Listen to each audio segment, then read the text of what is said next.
Lyca production Subaskaran மற்றும் red rain movies தயாரிப்பில் உலக நாயகன் கமல்ஹாசன் நடிப்பில் பிரம்மாண்ட இயக்குனர் சங்கர் இயக்கத்தில் உருவாகியுள்ள இந்தியன் 2 திரைப்படம் உலகமெங்கும் உள்ள உங்கள் அபிமான திரையரங்குகளில் வெற்றிகரமாக ஓடிக்கொண்டிருக்கிறது.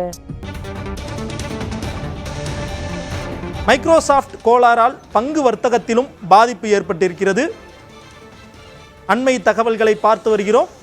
முன்னணி தரகு நிறுவனங்களான முக்கியமான நிறுவனங்களின் பங்கு மதிப்பு மிகப்பெரிய அளவில் சரிவை சந்தித்திருக்கிறது.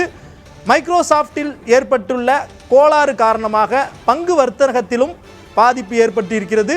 பங்கு சந்தையிலும் மிகப்பெரிய அளவில் தாக்கத்தை ஏற்படுத்தி இருப்பதாக செய்திகள் வெளியாகியிருக்கிறது. தேசிய பங்குச்சந்தை நிஃப்டி, மும்பை பங்குச்சந்தை வர்த்தகத்திலும் மிகப்பெரிய அளவில் பாதிப்பு ஏற்பட்டிருக்கிறது. மைக்ரோசாஃப்ட் கோளாறால் பங்கு வர்த்தகத்திலும் பாதிப்பு ஏற்பட்டிருக்கிறது.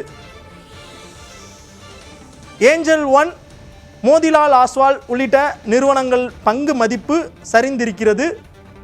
உலக அளவில் குறிப்பாக லண்டன், வால் ஸ்ட்ரீட் போன்ற இடங்கள்லையும் முக்கியமான ஸ்டாக் மார்க்கெட், ஜப்பான் உள்ளிட்ட பங்கு வர்த்தகத்திலையும் இந்த மைக்ரோசாஃப்டின் ஏற்பட்டுள்ள தொழில்நுட்ப பிரச்சனை மிகப்பெரிய அளவில் பாதிப்பை சந்தித்திருக்கிற நிலையில் அதனுடைய தாக்கம் இந்தியாவிலும் எதிரொலித்திருக்கிறது. இது குறித்து நம்மிடம் பேசுவதற்காக செய்தியாளர் கௌசல்யா இணைந்திருக்கிறார். கௌசல்யா, வணக்கம். வணக்கம் பாலவெற்றிவேல். இன்னைக்கு பாத்தீங்கன்னா இந்த மைக்ரோசாஃப்ட் சர்வர் தொழில்நுட்ப கோளாறு இது இந்திய பங்கு சந்தைகள்ல என்ன சொல்லியிருக்காங்கன்னா, மும்பை பங்கு சந்தையும் தேசிய பங்கு சந்தையும் எங்களோட சர்வர்ல எந்த பிரச்சனையும் இல்லை, வர்த்தகம் எந்த பாதிப்பும் இல்லை அப்படின்ற ஒரு தகவலை சொல்லியிருக்காங்க. ஆனா அதே நேரம் நம்ம இந்தியால முன்னணி தரகு நிறுவனங்களா இருக்கிற Motilal Oswal, 5 Paisa, Angel One, IIFL securities, Edelweiss இந்த மாதிரியான நிறுவனங்கள், இந்த நிறுவனங்கள் மூலமா தான் நம்ம சாதாரண சிறு முதலீட்டாளர்கள்லாம் பங்குகளை வாங்கவும் விற்கவும் செய்ய முடியும். நேராவே NSE-லயோ BSE-லயோ போய் ட்ரேட் பண்ண முடியாது.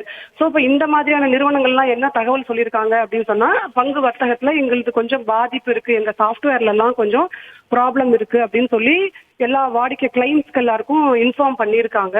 ஸோ இந்த இன்ஃபர்மேஷனால இப்போ கிளைண்ட்ஸ்க்கு என்ன சிச்சுவேஷன் இருக்கும் அப்படின்னு சொன்னா, இப்போ மார்க்கெட் வேற முடியிற நேரம் என்ன இருக்கும் அப்படின்னா, ஆர்டர் போட்ட ஆர்டர்லாம், அதாவது வாங்குறதுக்காக போட்ட ஆர்டரோ இல்ல வாங்கின பங்குகளை விற்கிறதுக்கான போட்ட ஆர்டரும் எக்ஸிக்யூட் ஆகாம இருக்கிற சூழல் இருக்கு.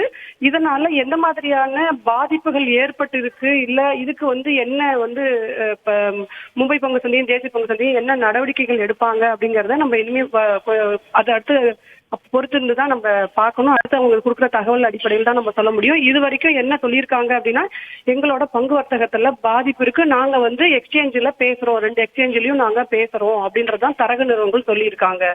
பாலவெற்றியன். கௌசல்யா, சர்வதேச அளவுல பங்கு சந்தைகள் எந்த அளவிற்கு நடுக்கத்தை கண்டிருக்கிறது அப்படிங்கிறதையும் பதிவு பண்ணுங்க. இல்ல, சர்வதேச அளவுல அப்படின்னு பாத்தீங்கன்னா எல்லா பங்கு சந்தைகளுமே இந்த மைக்ரோசாஃப்டோட அப்டேட்டட் வெர்ஷன்ல இருக்கிற எல்லாருக்குமே, தொழில்நுட்ப கோளாறு இருக்கிற எல்லாருக்குமே இந்த மாதிரியான இஷ்யூஸ் இருக்கும். ஆசிய பங்கு சந்தைகளா இருக்கட்டும், இல்ல இப்ப அமெரிக்க பங்கு சந்தைகள் இப்ப இன்னும் ஸ்டார்ட் ஆயிருக்காது, நமக்கான இரவு நேரத்துல அவங்களுக்கு இன்னும் தொடக்கம் ஆரம்பிச்சிருக்காது. யூரோப்பியன் பங்கு சந்தைகள் முடிகிற தருணத்துல இருக்கும். இப்ப ஆசிய பங்கு சந்தைகளும் ஆல்மோஸ்ட் வர்த்தகம் முடிகிற நேரத்துல தான் இருக்கு எல்லாமே. ஸோ இப்ப இந்திய பங்கு சந்தைகள் தான் இப்போதைக்கு இந்த இஷ்யூஸ்ல இருக்கும்போது இருக்கிறது அப்படின்றதுனால நமக்கு என்ன மாதிரி, நம்ம முதலீட்டாளர்களுக்கு என்ன மாதிரியான பாதிப்புகள்லாம் ஃபேஸ் பண்ணுவாங்களோ அந்த மாதிரியான இஷ்யூஸ் அவங்களுக்கும் இருக்க வாய்ப்பு இருக்கு. ஆனா என்ன அப்படின்னு சொன்னா, இப்போ உங்களுக்கு சர்வதேச அளவுல அப்படின்னு பாத்தீங்கன்னா பண்டக சந்தைகள், அதாவது கமோடிட்டி மார்க்கெட் மட்டுமே தான் வர்த்தகம் நடந்துட்டு இருக்கு. ஸோ இப்போ இந்த கமோடிட்டி மார்க்கெட்ல கூட இந்த மாதிரியான இஷ்யூஸ் இருக்கா அப்படிங்கறத என்ன மாதிரியான பாதிப்புகள் இருக்கு, அவங்களோட சாஃப்ட்வேர்ல எந்த இஷ்யூஸ் இருக்கு அப்படிங்கிறது தகவல் இன்னும் சரியா வெளியாகல. தகவல்கள் வர வர நம்ம அப்டேட் பண்ணலாம். பாலவெற்றிவேல். கௌசல்யா, நிதி பரிவர்த்தனையை பொறுத்தவரை ஏதேனும் சிக்கல் இருக்கிறதா? ரிசர்வ் பேங்க் இது சம்பந்தமா ஏதாவது அறிவிப்பு வெளியிட்டு இருக்காங்களா? இல்ல, இது ரிசர்வ் பேங்க் என்ன சொல்லுவாங்க அப்படின்றதுல இது ஆக்சுவலி பாத்தீங்கன்னா செபி சொல்லணும். அது பங்கு சந்தை ஒழுங்குமுறை ஆணையமான செபி தான் நமக்கு இந்த பங்கு சந்தை தொடர்பான விஷயங்களுக்கெல்லாம் அவங்க ஒரு நெறிமுறைகளை எப்பயுமே சொல்லுவாங்க.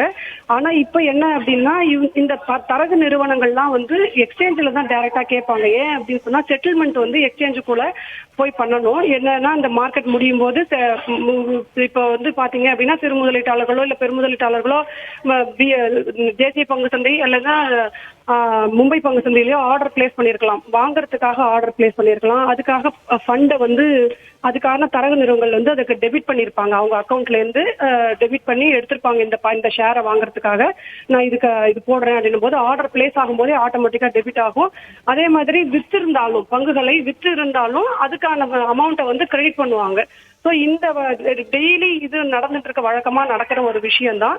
இந்த சமயங்கள்ல பாத்தீங்க அப்படின்னா இப்போ இந்த மாதிரி தொழில்நுட்ப கோளாறை ஃபேஸ் பண்ணியிருக்கேன் அப்படின்னு சொல்ற இந்த நிறுவனங்களோட வாடிக்கையாளர்களுக்கு இதுல ஏதாவது இஷ்யூஸ் இருக்கலாம். ஆனா இந்த இஷ்யூஸ் வந்து ஒன்றும் பிரச்சனையா இருக்க வாய்ப்பு இல்லை. ஏன் அப்படின்னு சொன்னா அதுக்கப்புறம் எக்ஸ்சேஞ்சில் அவங்க பேசி அதை செட்டில்மெண்ட்டை ப்ராப்பரா பண்ணி கொடுப்பாங்க. அதனால எந்த இஷ்யூ இருக்காது. அந்த தாமதமாகலாமே ஒழிய செட்டில்மெண்ட்ல எந்த இஷ்யூ இருக்க வாய்ப்பு இல்லை. இதுல ஒரே ஒரு பிரச்சனையா என்ன பார்க்கலாம் அப்படின்னு சொன்னா, ஒருவேளை இப்ப இந்த தின வர்த்தகத்துல ஈக்விட்டிலயோ இல்ல டெரிவேட்டிவ்லயோ தின வர்த்தகத்துல ஈடுபட்டு இருக்கிற டெய்லி ட்ரேடர்ஸ் சொல்லுவோம் இல்லையா, வர்த்தகர்கள், அவங்க வந்து ஒருவேளை பங்குகளை வந்து வாங்கி இருந்தால் விற்கிறதுக்கு எந்த இஷ்யூ இல்ல, அதை ஹோல்ட் பண்ணிக்கலாம். ஒருவேளை வித்து இருந்தால் ஷார்ட் போவாங்க. எப்படி அப்படின்னா தின வர்த்தகத்திலேயே நம்ம கையில பங்குகள் இருக்காது, அதே சமயத்துல ஷார்ட் செல்லிங் அப்படின்னு சொல்லுவாங்க. அந்த மாதிரி ஷார்ட் செல்லிங் செஞ்சவங்களுக்கு இமீடியட்டா கவர் பண்ணணும், அன்னைக்கு டேக்குள்ள கவர் பண்ணணும். கவர் பண்ணல அப்படின்னா அபராதம் விதிப்பாங்க. தகவலுக்கு நன்றி கௌசல்யா. பல முக்கியமான தகவல்களை வந்து பகிர்ந்திருக்கிறீங்க.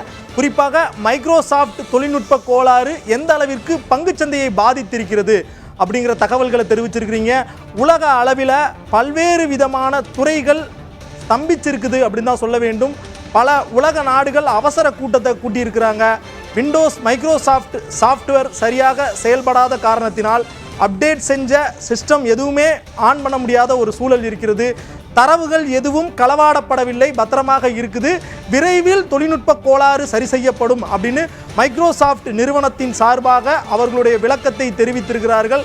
அனைவரும் எப்போ அப்டேட் வரும், எப்போ இந்த பிரச்சனை சீர் செய்யப்படும் அப்படிங்கிறத தான் உற்று நோக்கி பார்த்துட்டு இருக்காங்க. ஏன்னா இந்த ஒரு 5 மணி நேரத்திலேயே பல பில்லியன் டாலர் மதிப்பு பொருளாதாரம் மிகப்பெரிய அளவில் பாதிக்கப்பட்டிருக்குது. இத்தகைய ஒரு சூழலில் தான் சைஃபர் பிரச்சனையினால் உலகம் சந்தித்து வரும் அந்த தாக்கத்தை பற்றி தான விஷயங்களை தொடர்ச்சியாக பார்த்தோம். லைகா புரொடக்ஷன் சுபாஷ்கரன் மற்றும் ரெட் ஜெயின் மூவிஸ் தயாரிப்பில் உலகநாயகன் கமல்ஹாசன் நடிப்பில் பிரம்மாண்ட இயக்குனர் சங்கர் இயக்கத்தில் உருவாகியுள்ள இந்தியன் 2 திரைப்படம் உலகமெங்கும் உள்ள உங்கள் அபிமான திரையரங்குகளில் வெற்றிகரமாக ஓடிக்கொண்டிருக்கிறது.